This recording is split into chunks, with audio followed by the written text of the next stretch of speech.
See, we have assumed is that interest rates are fixed.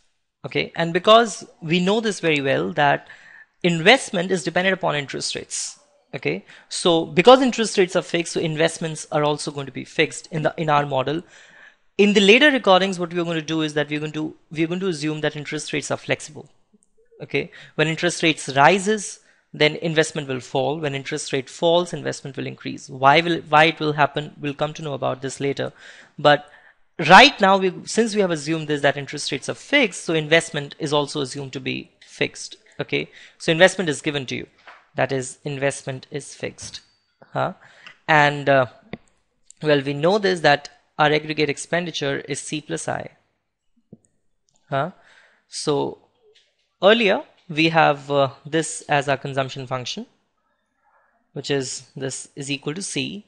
Now we are going to add investment to it, and this becomes our aggregate expenditure is equal to C plus I.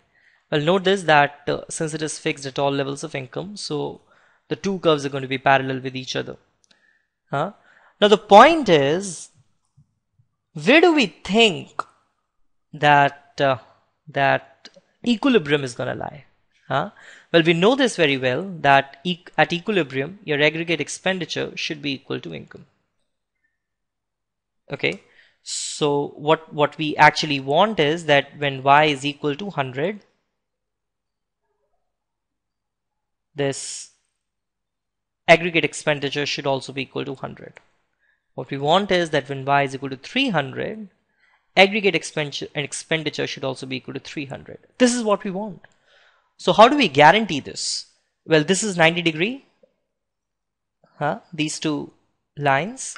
In case if we pick up, let me just pick up, say, which color I should pick up, say pink. So this is our 45 degree line. Okay, this becomes our 45 degree line, and at this level,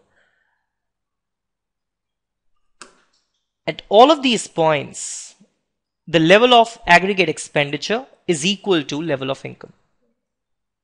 Okay, this is 45 degree line.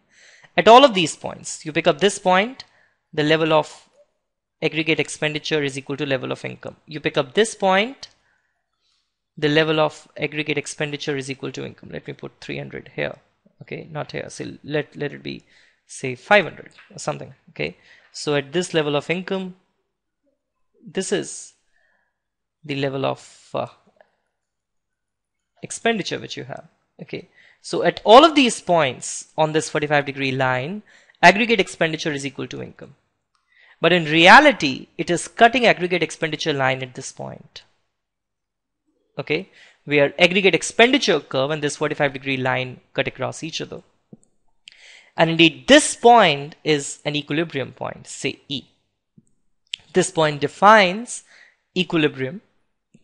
So let's say this way, this is our equilibrium point. Okay, so this is our equilibrium point, say y star, and this gives you an equilibrium level of expenditure AE star. Okay, let me make this diagram which is cleaner. This is our aggregate expenditure line, which is AE equals to C plus I, and this one is a 45 degree line which defines AE equals to Y, and this is our equilibrium point. Okay, a point where aggregate expenditure is equal to C plus I, where your aggregate expenditure is equal to income. Okay, so this defines, let me just put it like this. This is an equilibrium level of income Y star. Now what happens in case if an economy is not at equilibrium? Say for example, you are at this point. So which we'll say it is say y1 star. Now at this level of income, the amount of expenditure which people want to make, okay, they're making more expenditure, they have more demand for goods and services than what is being produced in the economy. Okay, so producers would run down their inventories, whatever inventories of stocks which they have, they'll be going to their warehouses and trying to sell them. But what they'll find is that still demand is more, and hence what they'll decide is that they'll be increasing the amount of production. So with an increase in production, this will go till here. Okay, and they'll increase the production till the point where the aggregate expenditure in the economy is equal to the total income.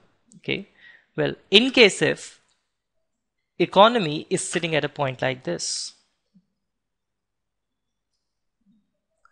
now here say it is y2 star, the amount of production in the economy is more than what people are ready to buy.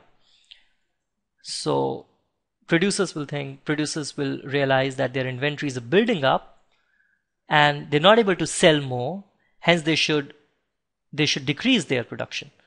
So as a consequence, this y2 star will converge towards y star. Okay, so in case if economy is at a disequilibrium point, there'll be automatic convergence towards an equilibrium point y star.